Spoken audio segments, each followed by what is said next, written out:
Hello everyone, welcome to my YouTube channel Gyan IQ। और I hope कि आप सभी बहुत अच्छे होंगे और काफ़ी अच्छे तरीके से आप तैयारी कर रहे होंगे। ठीक है, तो गाइज ये हमारी आज इंग्लिश ईडियम्स का पार्ट 2 है। पहले पार्ट मैंने आपको 12 ईडियम्स लर्न कराए थे। आई होप कि आपको याद होंगे। अगर नहीं याद हैं तो प्लीज़ उनको फिर से देख लीजिए वीडियो को, जो इंग्लिश ईडियम्स की पार्ट 1 की वीडियो थी। आई थिंक मेरे अकॉर्डिंग काफ़ी अच्छे से मैंने आपको समझाया था, विद पिक्चर समझाया था। और इस सीरीज़ को हम आगे कंटिन्यू कर रहे हैं। ठीक है, तो आज हम पार्ट 2 देखेंगे। आज हम और दूसरे 12 ईडियम्स लर्न करेंगे जो पिछले पेपर्स में पूछे गए हैं। ठीक है, और पिक्चर्स के साथ ही लर्न करेंगे। साथ ही साथ आप लोग जवाब भी देंगे। अगर आपको आता है सही आंसर तो आप लाइव चैट में आंसर कर सकते हैं। ठीक है, आप करेंगे आंसर तो आपकी नॉलेज का टेस्ट होगा। ये आपके लिए बहुत बेनिफिशियल है। तो स्टार्ट करें। लेकिन इससे पहले एक चीज कहना चाहूंगी कि जिन लोगों ने चैनल सब्सक्राइब भी किया हुआ है वो बेल आइकन जरूर दबा ले, ताकि आपको नोटिफिकेशन मिल जाए। कुछ एक दो से मेरे को मेल आए कि मैडम हमें नोटिफिकेशन नहीं मिलता है, जो भी है। देखो, आप बेल आइकन दबाओगे, वो बेल नाम का साइन होता है ना, उसको पर्सनलाइज करोगे तो आपको पर्सनल नोटिफिकेशन आ जाएंगे। ठीक है, तो बेल आइकन भी जरूर दबाएं, क्योंकि फिर आपको नोटिफिकेशन नहीं मिलता है और फिर आप मुझे शिकायत करते हो कि हमें तो पता ही नहीं चलता है कब वीडियो आती है, जो भी है। तो वो प्लीज आप, एक सोल्यूशन इसका यही है कि आप बेल आइकन जरूर दबाएं। साथ ही साथ आप टेलीग्राम चैनल ज्वाइन करें, क्योंकि वहां पर मैं वीडियो के लिंक शेयर कर देती हूँ। और जो हमारा ग्रुप है फेसबुक का, उस पर भी मैं लिंक शेयर कर देती हूँ। ठीक है, ताकि आप वहां नहीं जा रहे, आप फेसबुक खोल रहे हैं तो एटलीस्ट आपको वहां से जानकारी मिल जाए। ठीक है, तो जो लोग चैनल पर नए हैं चैनल को सब्सक्राइब करें। वीडियो अच्छी लगे तो लाइक और शेयर भी कर सकते हैं, ताकि आपको अपडेट्स मिल जाए। इसलिए चैनल सब्सक्राइब करना और बेल आइकन दबाना बहुत जरूरी है। ओके, तो चलिए हम स्टार्ट करेंगे आज की ईडियम्स की अपनी क्लास। और इस सीरीज के थ्रू आपको ना देखेंगे आप बहुत सारे ईडियम्स बहुत ही इजीली लर्न हो जाएंगे। ठीक है, इजीली मैं इसलिए बोल रही हूँ क्योंकि यहाँ पर पिक्चर का यूज होगा। ठीक है, पिक्चर का यूज होगा, प्लस स्पीकिंग यानी कि मैं बोल रही हूँ। ठीक है, प्लस आप लोगों की लर्निंग, आप लोगों का क्वेश्चन को पढ़ना और उसका जवाब देना। इससे क्या होता है, आप जब क्वेश्चन पढ़ते हैं साथ साथ वो चीज आपके सामने बोली जा रही है, उसकी पिक्चर भी दिखाई जा रही है, तो चीजें ज्यादा लर्न होंगी। ऑल सेंसेस का आप यूज करेंगे। ठीक है, तो इसीलिए आप लोग जो है जवाब भी पढ़कर जरूर दे, सिर्फ सुने ना। ठीक है, सिर्फ सुने ना, जवाब भी दिया करो भाई। ठीक है, इससे क्या होता है ना कि जवाब आप दोगे तो फिर आपको अच्छे से लर्न होंगी चीजें और ज्यादा बेटर भी रहेगा। ओके, तो चलिए बिना देरी किए स्टार्ट करेंगे हम आज का अपनी ये क्लास स्टार्ट करेंगे ईडियम्स की। ठीक है, तो डायरेक्शंस तो सेम ही रहेगी। In the following questions choose the alternative which best expresses the meaning of the underlined idiom और फ्रेज। ठीक है, जो भी अंडरलाइन यानी जिस पर भी अंडरलाइन की हुई है मैंने, उस ईडियम और फ्रेज का आपको जो है मतलब बताना है। और क्योंकि इसमें सेंटेंस के साथ है तो आपको मीनिंग निकालना बहुत आसान हो जाता है। ठीक है, तो चलिए फर्स्ट क्वेश्चन पढ़ते हैं। Instead of keeping his promise of helping me with office work, he just left me high and dry. So our idiom is high and dry. ठीक है, ये हमारा इडियम है। इसका मीनिंग आप फटाफट आंसर करो कि इनमें से कौन सा होगा। और पिक्चर भी मैंने बनाई हुई है यहाँ पर। ठीक है, चलिए देखते हैं। आप लोग अपना आंसर डाल दो। ठीक है, मैं आपको वैसे समझा देती हूँ। तो देखो, instead of keeping his promise of helping me with office work, मतलब हालांकि उसने प्रॉमिस किया था, प्रॉमिस करने के बावजूद भी कि वो मुझे ऑफिस वर्क में हेल्प करेगा, ही जस्ट लेफ्ट मी, लेकिन उसने मुझे छोड़ दिया high and dry.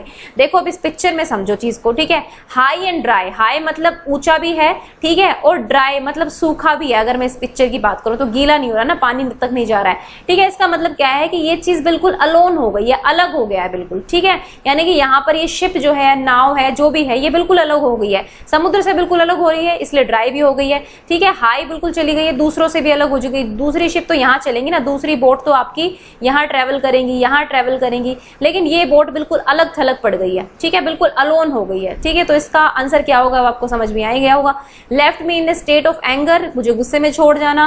Left me alone to do the work, मुझे अकेला छोड़ जाना काम करने के लिए। Left me feeling like a fool, मुझे छोड़ दिया जैसे एक मूर्ख हूं मैं, इस टाइप से। लेफ्ट मी विदाउट ए ड्रॉप वाटर, तो इसका तो कोई खैर मतलब होता नहीं यहाँ पे। ठीक है, तो इसका सही ऑप्शन क्या होगा, ऑप्शन नंबर बी, यानी कि left me alone to do the work, मुझे अकेला छोड़ दिया। बेसिकली हाई एंड ड्राई का मतलब होता है अलोन, मतलब अकेला छोड़ देना। ठीक है, तो आई होप कि इस पिक्चर से काफी कुछ क्लियर हो गया होगा आपको।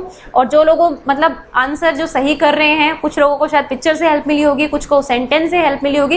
इसी तरह से हेल्प ले लेके हमें क्वेश्चन सोल्व करना है बस। ठीक है, चाहे कुछ भी हो। अब हाँ, एग्जाम में आपको पिक्चर नहीं मिलेगी तो पिक्चर को भी याद रखो, हाई एंड ड्राई का मैंने क्या पिक्चर यूज की है। ठीक है, एक नाव है अकेली, जो ऊंची भी है और ड्राई भी है, मतलब बिल्कुल सूखी है, मतलब उसके पास आसपास कोई भी नहीं, that mean it is alone. ठीक है, तो इसी का मतलब होता है हाई एंड ड्राई। ठीक है, चलिए नेक्स्ट पढ़ते हैं।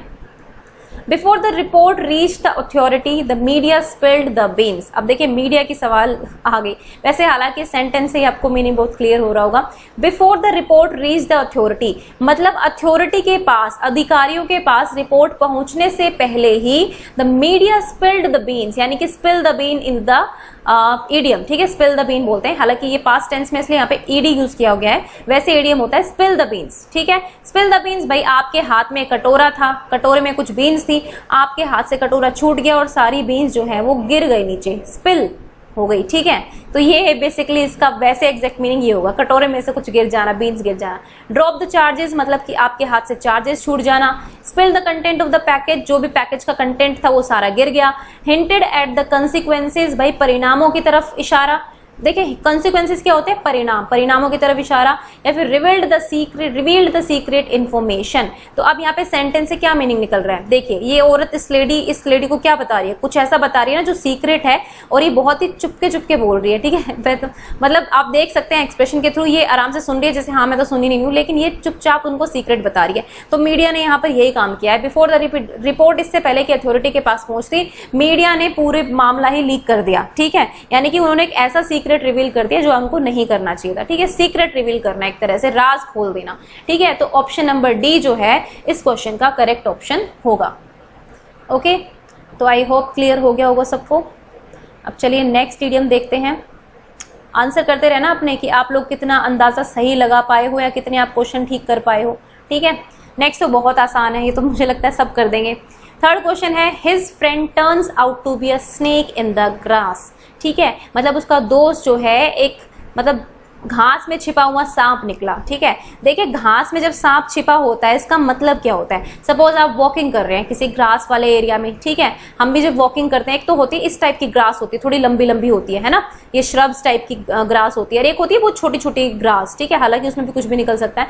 जब वॉकिंग करते हैं ऐसी, सपोज आप जंगल में गए हैं, घूमने गए हैं, कैंपिंग के लिए गए हैं वहां पे, तो ये जो इस टाइप का स्नेक होता है जो कि ग्रास में छिपा होता है, ये एक तरह से आप पर अटैक कर सकता है, ठीक है, एज ए एनिमी हो सकता है, मतलब आपका दुश्मन हो सकता है जो छुपा हुआ है, आपको पता नहीं है, आप ग्रास में वॉकिंग कर रहे हैं आराम से, लेकिन आपको नहीं पता है कौन है ये, ठीक है। तो ये स्नेक इन द ग्रास का मतलब होता है एक छुपा हुआ दुश्मन या फिर हिडन एनिमी। हिडन का मतलब क्या होता है, हिडन करिकुलम सुना है ना आपने सीडीपी में, पेडागोजी में, जो पेडागोजी सीखना चाहते हैं, हिडन करिकुलम क्या होता है, कोई मुझे एक्सप्लेन करेगा तो जरूर मुझे कमेंट में करना अगर आपको हिडन करिकुलम का मतलब पता है तो, ठीक है। हालांकि ये हिडन करिकुलम की क्लास भी मैं आपको सिखाऊंगी, सीडीपी में जब लूंगी इसको भी, ठीक है। तो हिडन एनिमी मतलब छुपा हुआ दुश्मन, तो इसका करेक्ट ऑप्शन होगा ऑप्शन ए, छुपा हुआ दुश्मन, ठीक है। कावर्डली एंड ब्रूटल ये भी नहीं होता है, ठीक है। कावर्डली का मतलब होता है डर, मतलब डरपोक या फिर इस टाइप से। ब्रूटल मीन्स बड़ा ही, मतलब क्या कहूँ, बहुत ही घातक कह सकते हैं इसको। ब्रूटल मतलब घिनौना एक तरह से। लो एंड मीन तो ये भी नहीं, ठीक है। अनरिलायबल एंड डिसीटफुल पर्सन, ठीक है। अनरिलायबल क्या होगा भाई, हमें तो पता ही नहीं है कौन, तो हम ये कैसे कहेंगे कि रिलायबल है कि नहीं है। ओके, तो इसका ऑप्शन ए करेक्ट होगा। चलिए नेक्स्ट देखते हैं। Everybody thought Asha and Ashok were a happy couple but it was all just make believe, ठीक है। अब आप इसका मतलब बताइए फटाफट, मुझे कमेंट में बताइए, ठीक है, लाइव चैट में बता सकते हैं। ऑप्शंस हैं प्रिटेंस, हेट्रेड, रियलिटी और ट्रिचरी, ठीक है। अब आपको बताना है इसमें से क्या है इसका आंसर। वैसे बड़ा ही आसान है, अगर आप बताएंगे तो पिक्चर देख के क्या समझ में आ रहा है आपको, ठीक है। देखिए everybody thought Asha and Ashok were A happy couple, सब ये सोचते कि आशा और अशोक की जोड़ी तो भाई बड़ी अच्छी है, मतलब बहुत ही खुश कपल हैं ये लोग, ठीक है, बहुत सही है इनका। But it was all just make believe, लेकिन ये तो एक ख्याली पुलाव कह सकते हैं आप, ठीक है, दिन में एक तरह सपने देखने वाली चीज थी, ठीक है। तो देखिए क्या होता है, मेक बिलीव क्या होता है, जब हम मन घड़ंत कहानियां कुछ बना लेते हैं, कुछ अपने तरफ से बिलीव कर लेते हैं, ठीक है। एक्चुअल में वो होता नहीं है, लेकिन हम लोगों को विश्वास हो जाए उस चीज पर, ठीक है। जैसे कि अब देखिए ये छोटी सी डॉल है, आपको पता है कि बच्चा इस स्टेज में जो है ये नहीं समझ पाता कि जो इन थिंग्स में, जो ये साइकोलॉजी का क्वेश्चन बता रही हूँ आपको, ठीक है, एनिमिस्टिक थिंकिंग होती है बच्चे में, ठीक है, कि जो एनिमिस्टिक थिंग्स होती है ना उनमें भी जान होती है, ठीक है। लेकिन ये तो बच्चों का मेक बिलीव प्ले है ना, मैंने आपको कराया था ये, उसमें पियाजे की थ्योरी में भी बताया है, वाइगोत्स्की की थ्योरी में बताया है, तो पढ़ लेना इसको भी, मेक बिलीव प्ले होते हैं, ये आपके लिए इंपॉर्टेंट है, ठीक है। तो ये जो लड़की है ये इस गुड़िया का मतलब इसकी चेकअप कर रही है, क्योंकि इसको पता है कि डॉक्टर क्या करते हैं, चेकअप करते हैं, ठीक है, सबका करते हैं इंसानों का, लेकिन भाई जिसमें जान होती है उसी का तो चेकअप किया जाता है। लेकिन बच्चे को क्या क्या पता है ना, बच्चा तो बच्चा ही है, उसको लगता है कि उसकी डॉल में भी वही फीलिंग्स है। तो मतलब एनिमिस्टिक थिंकिंग है बच्चे के अंदर, ठीक है, वो मेक बिलीव कर रही है, मतलब ये सोच रही है कि हाँ भाई इसके अंदर कुछ होता है जान। तो मतलब ये एक तरह से उसका ख्याली पुलाव कह सकते हैं आप, उसकी दुनिया में चलने वाला एक थॉट प्रोसेस कह सकते हैं, ठीक है, लेकिन वो एक्चुअल में होता नहीं है, मतलब सच में जान थोड़ी है इस गुड़िया में। तो इसी तरह से है। तो मतलब क्या होगा, प्रिटेंस मतलब मन घड़ंती होता है ना एक तरह से, तो ए आएगा, ठीक है, जो हम मान लेते हैं, प्रिटेंड कर लेना कुछ भी, ठीक है, मान लेना, ठीक है, प्रिटेंड कर लीजिए कि ऐसा होगा, मतलब आगे गाड़ियां जो है उड़ेंगी, मतलब अभी तो हमारे लिए मेक बिलीव ही है ना, उसके बाद तो हो सकता है ऐसा हो जाएगा। या फिर हम कह सकते हैं कि डायनासोर्स वापस आएंगे, हम प्रिटेंड कर रहे हैं, ठीक है, तो यही होगा। हेट्रेड नफरत भी नहीं होगा, रियलिटी मतलब सच्चाई भी नहीं है, ट्रीचरी भी नहीं होगा यहाँ पर, ठीक है। तो ऑप्शन ए जो है वो इसका करेक्ट ऑप्शन होगा। ओके, तो चलिए नेक्स्ट देखते हैं अपना इडियम। नेक्स्ट इडियम है I am going to stay at home because I am feeling under the weather today, ठीक है, ये तो पिक्चर से क्लियर कट नजर आ गया होगा आपको, ठीक है। चलिए इसमें ज्यादा देर नहीं करेंगे, आपको पता चली गया है भाई, मैं घर पर I am going to stay at home, मैं तो घर पर रुकने वाला हूँ, because I am feeling under the weather today, मुझे लग रहा है अंडर द वेदर, ठीक है। तो आप इन चीजों को देखो, इडियम को लर्न करने का एक तरीका और है, आप इनको डेली लैंग्वेज में यूज कीजिए, ठीक है। हो सकता है कि आप फ्लुएंट नहीं है, I am also not very fluent in English, ठीक है, but we can improve our communication skills in English और Hindi, whatever language it is. Okay, so मैं खुद एक गवर्नमेंट स्कूल से पढ़ी हूँ, ठीक है, और वहां पर ऐसे स्कूल से जहाँ पे 6th क्लास में तो हमें ABCD इंट्रोड्यूस की गई थी, मैं दिल्ली के सर्वोदय विद्यालय की बात कर रही हूँ, लेकिन ऑब्वियसली कैचअप किया ना हमने, कैचअप किया, कॉलेज गए, कॉलेज में इंग्लिश कम्युनिकेशन ही था, दिल्ली यूनिवर्सिटी के कॉलेज आपको पता ही है, थोड़ा इंग्लिश टू इंग्लिश होता ही है। तो वहां से मैंने ग्रामर सीखी, सबसे पहले फुल ग्रामर पर कमेंट बनाई, फिर थोड़ी स्पीकिंग करना सीख गई, कॉलेज में ही थोड़ा ग्रूमिंग हो जाती है ना कॉलेज वगैरह, रेगुलर स्टडी का यही फायदा होता है कि आपकी थोड़ी ग्रूमिंग हो जाती है, ठीक है। सो वहीं से मैंने जो इंग्लिश बोलना सीखा है, थोड़ा सा यहीं से सीखा है, आप लोग भी ट्राई कीजिए, थोड़े ईडियम्स को जो है ना यूज कीजिए डेली लैंग्वेज में, थोड़ा थोड़ा। जब आप यूज करना सीखेंगे ना ईडियम्स को, तभी आपको चीजें रट जाएंगी। ओके, तो डेली लाइफ में भी यूज करो, डेली के एक सेंटेंस में एक ईडियम यूज करो, देखो ये ट्रिक अपनाओ, जरूर फायदा होगा, ठीक है।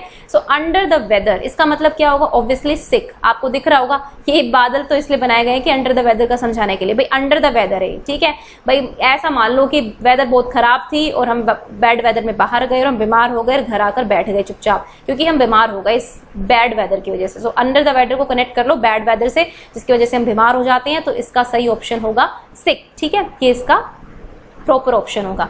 ओके, तो चलिए नेक्स्ट देखते हैं। The winning team decided to go for the jugular in the last quarter of the match, ठीक है, the winning team decided to go for the jugular. देखो इसका मुझे कोई पिक्चर ना एग्जैक्ट मिली नहीं, तो मैं आपको डायरेक्ट बता देती हूँ। अब हालांकि ये SSC के एग्जाम में पूछा गया क्वेश्चन है, गो फॉर द जुगुलर, और मैंने एक नया इडियम सीखा है खुद बनाते बनाते, in the last quarter of the match, ठीक है। तो इसका क्या होगा, forfeit the match, give easy opportunities to opposite team, attack all out, give reverse players a chance, ठीक है। तो इसमें क्या, the winning team decided to go for the jugular in the last quarter of the match, ठीक है। अब देखो team जीती है, इतना तो हमें पता है कि जीती है, तो उन्होंने last quarter of the match में कुछ ऐसा किया, मतलब ऐसा डिसाइड किया कि जीत ही गए भाई, क्योंकि विनिंग टीम तो ऑलरेडी लिखा है ना, तो ऑब्वियसली ऑल आउट किया होगा ना, हम ये मान सकते हैं अटैक ऑल आउट, ठीक है। इसके पिक्चर मुझे कोई मिली नहीं अच्छी सी, ठीक है, अगर ऐसी आरडीटीडी लगा देती तो फिर उससे कोई फायदा नहीं है ना, मतलब थोड़ी रिलेटेड होनी चाहिए, तो पिक्चर कोई मिली नहीं, इसलिए पिक्चर नहीं हो पाई इसकी, ठीक है। तो इसका करेक्ट ऑप्शन होगा अटैक ऑल आउट। तो गो फॉर द जुगुलर का मतलब होता है कि ऑल आउट कर देना, या फिर कहते हैं पूरी तरह से खत्म कर देना, ठीक है, ये भी ऑप्शन हो सकता है इसका। मतलब कोई ऐसा क्वेश्चन आ जाए आपके सामने, टीम की बात ना हो, कुछ और भी आ सकता है, तो गो फॉर द जुगुलर का मतलब होता है एक तरह से पूरी तरह से विनाश कर देना, खत्म कर देना, ठीक है, या फिर अटैक ऑल आउट भी इसको बोल सकते हैं। ओके, आई होप क्लियर हो गया होगा। और इंग्लिश स्पीकिंग KVS के लिए अगर आप इंटरव्यू के लिए सोच रहे हैं कि हम इंग्लिश स्पीकिंग कैसे इंप्रूव करें, ठीक है, तो उसका एक ही तरीका है भाई, थोड़ा सा बुक्स पढ़ना स्टार्ट करो, हल्की हल्की छोटी छोटी, और थोड़ा आईने के सामने अपने दोस्तों के साथ पकड़ लो, 1-2 दोस्तों को, ठीक है, कि नहीं भी तुझे इंग्लिश में बात करनी है मुझसे, जो भी हो व्हाटएवर, ठीक है, तो हम इंग्लिश में कन्वर्सेशन करेंगे अपनी, ठीक है। तो इस तरह से आप पकड़ लीजिए, किसी ना किसी फ्रेंड को पकड़ लो, अगर आपका कोई ऐसा रिलेटिव है जिसको इंग्लिश अच्छी आती है, कमांड अच्छी है उसके ऊपर, तो उनको पकड़ लो, थोड़ा थोड़ा एक्सचेंज करो सेंटेंसेस को, ठीक है, ताकि आप में थोड़ा सा कॉन्फिडेंस भी आए। Confidence is very important for English speaking and for fluent English speaking, it is very very important. Okay, तो आप ये कर सकते हैं, ठीक है। तो चलिए नेक्स्ट देखते हैं। He and his neighbour are always at loggerheads, ठीक है, at loggerheads, this is the idiom. So what is the meaning of this idiom, please tell me in the comment section, ठीक है।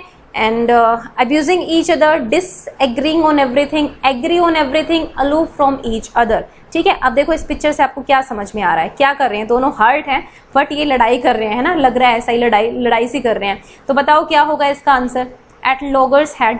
ठीक है, आपकी किसी से नहीं बनती है, आपकी किसी से नहीं बन रही है बाई चांस, ठीक है, तो आप क्या करोगे, ठीक है, क्या आप सीधे अब्यूज करोगे, ऐसा तो नहीं होता ना कि हर बार हम अब्यूज ही करते हैं जिससे लड़ते हैं, ये तो ये नहीं होगा। एग्री ऑन एवरीथिंग, ये भी नहीं होगा। अलूफ फ्रॉम ईच अदर, ये भी नहीं होगा। एग्री तो हम करते ही नहीं है, ठीक है। डिसएग्री करना, तो इसका करेक्ट ऑप्शन होगा बी, मतलब हम एक दूसरे की बातों को हमेशा डिसएग्री करते हैं। जब डिसएग्री करते हैं तो हम कहते हैं कि नहीं तुम चुप रहो, तुम्हें नहीं पता है कुछ भी, सब मुझे ही पता है, ठीक है। दूसरा कहेगा कि नहीं तुम चुप रहो, तुम्हें कुछ नहीं पता है, मोदी गवर्नमेंट अच्छी है, केजरीवाल की सरकार अच्छी है, मतलब इस तरह के आर्ग्यूमेंट्स टाइप, ठीक है। मतलब ये तो जस्ट एक एग्जाम्पल ले रही हूँ, कोई भी दिल पर मत लगाना भाई, पॉलिटिक्स में हमें घुसना ही नहीं है, अपनी चीजों पर ध्यान रखो बस। पॉलिटिक्स में घुसते ही सारी चीजें सत्यानाश हो जाती है मेरे अकॉर्डिंग तो, ठीक है। अभी आप अपनी फैमिली और अपने आप के बारे में सोचो बस, और कुछ सोचना नहीं है, और पढ़ाई के बारे में सोचो। तो डिसएग्री कर जाना, ठीक है। जब बहुत स्ट्रॉन्ग ओपिनियंस होते हैं, सपोज मेरे पास मेरे कुछ ओपिनियंस हैं जो बहुत स्ट्रॉन्ग है और मैं फैक्ट्स के साथ अपने ओपिनियंस को आपके सामने रखती हूँ, लेकिन सामने वाला कोई बंदा ऐसा टकरा गया जिसने भाई वो भी इतने स्ट्रॉन्ग ओपिनियंस के साथ है, ठीक है, तो अब हम दोनों में बहसबाजी होगी, ठीक है। अब दोनों ही नहीं झुकने वाले हैं तो आर्ग्यू करेंगे, आर्ग्यू करते करते वो बहस में कन्वर्ट हो जाता है, ठीक है। अब्यूजिंग तो इसकी लेटर स्टेज होगी ना, जब बहुत ज्यादा लड़ाई झगड़ा बढ़ जाता है, आप अब्यूजिंग पे आते हैं, वो नहीं होगा, ठीक है। लोअर साइड का मतलब है हमेशा कभी बनती ही नहीं है आपकी, ठीक है। सपोज आपका भी कोई ऐसा फ्रेंड या कोई ऐसा होगा, हालांकि फ्रेंड हो आप लोग, लेकिन आप लोगों की वैसे नहीं बनती, मतलब आप लोगों का हमेशा बहसबाजी चलती रहती है, ओके। तो option B is the correct option. Next है even in the middle of the fire he kept a level head, मतलब कि फायर के बीचों बीच में भी आके उसने ही केप्ट अ लेवल हेड, तो इसका मतलब क्या होगा, keep a level head is a idiom, real idiom, लेकिन यहाँ पे ऑब्वियसली पास्ट टेंस है तो केप्ट का यूज हुआ है, थर्ड फॉर्म का यूज हुआ है, ठीक है। अब बताओ जरा इसका मतलब क्या होगा, वो क्रेजी, वो सेल्फ सेंटर्ड, वो इम्पल्सिव, वो सेंसिबल। ये देखो कीप अ लेवल हेड, ठीक है, मतलब कि बराबर है भाई, यहाँ पे भले ही तापमान मतलब गुस्सा बढ़ गया है लेकिन हमारे हेड की पोजीशन बराबर है, मतलब एक लेवल बना के रखा है। इसका मतलब क्या है कि कोई भी सिचुएशन आई आप बिल्कुल काम है, मतलब शांत है, आप शांति से सोच रहे हैं क्या करना है। भले ही आप यहाँ पर पहाड़ की चोटी पर खड़े हैं, आगे कुआं पीछे खाई वाली चीज है, लेकिन आप अब भी सोच रहे हैं कि क्या कर सकते हैं आराम से, तो इसको बोलते हैं कीप अ लेवल हेड, ठीक है। तो इसका आंसर क्या होगा, सेंसिबल होना या फिर काम होना, ठीक है। CALM, काम भी बोल सकते हैं, मतलब शांत रहना, ठीक है, या फिर मतलब शांत तरीके से बिहेव करना, सोचना, पॉजिटिवली थिंकिंग करनी किसी डेंजरस सिचुएशन में भी, ठीक है। तो इसका मीनिंग होगा वो सेंसिबल, ठीक है। तो इसका सही ऑप्शन होगा वो सेंसिबल। मजा आ रहा है भाई ईडियम्स में, क्योंकि देखो पढ़ने का तरीका चेंज करो, अगर आपको चीजें लर्न नहीं होती है तो बस तरीके में बदलाव लाना है, ठीक है। लर्न तो होनी है भाई, कुछ भी ऐसा इम्पॉसिबल तो होता नहीं कि हम पढ़ नहीं सकते। IAS भी देखो कितना पढ़ते हैं, कितना ज्यादा पढ़ते हैं। कुछ तो ऐसे लोग होते हैं जो 10th 12th में बिल्कुल उनका 40-50% लेके पास हुए होते हैं, लेकिन फिर भी वो बंदे IAS बन जाते हैं। तो कैसे बनते हैं, just because of their hard work, okay. वही है जो उनका असल चीज है। तो हम कुछ भी लर्न कर सकते हैं इस दुनिया में, ऐसा कुछ भी नहीं है जो हम लर्न नहीं कर सकते हैं। अपनी इस कैपेबिलिटी को और बढ़ाइए, ठीक है। नेक्स्ट है I threw up my cards for want of funds, ठीक है भाई, मैंने अपने कार्ड्स सारे पत्ते फेंक दिए हैं for the want of funds. Want of funds मतलब फंड्स के लिए, ठीक है। तो अब क्या होगा इसका मतलब, gave up my plan, gambled all my money, put my whole income at stake, look for help. तो फटाफट से इसका आंसर करो कि इसका आंसर क्या होगा।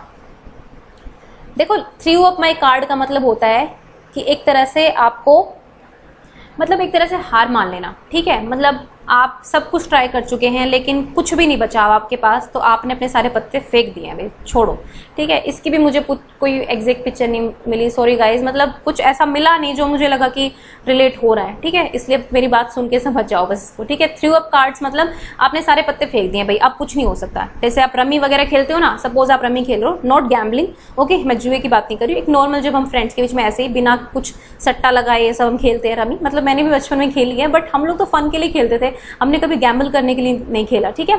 तो आप जैसे कहते हो ना कि अरे यार मेरे तो पत्ते ही सारे सही नहीं आए और फेंक दिए कार्ड, नहीं मैं नहीं खेल रहा या मैं नहीं खेल रही, वो वाली बात हो गई, ठीक है। आपने सारे प्लान अपना गिव अप कर दिया कि हम अब कुछ नहीं कर सकते, ठीक है। तो option A is the correct option, okay. तो ये इसका सही ऑप्शन होगा। नेक्स्ट देखो 10th क्वेश्चन, फटाफट रिप्लाई करो क्या आंसर होगा। Shyama Prasad was chip of the old block, ठीक है, chip of the old block. तो इस इडियम का मतलब बताना है आपको, तो फटाफट से आंसर करेंगे।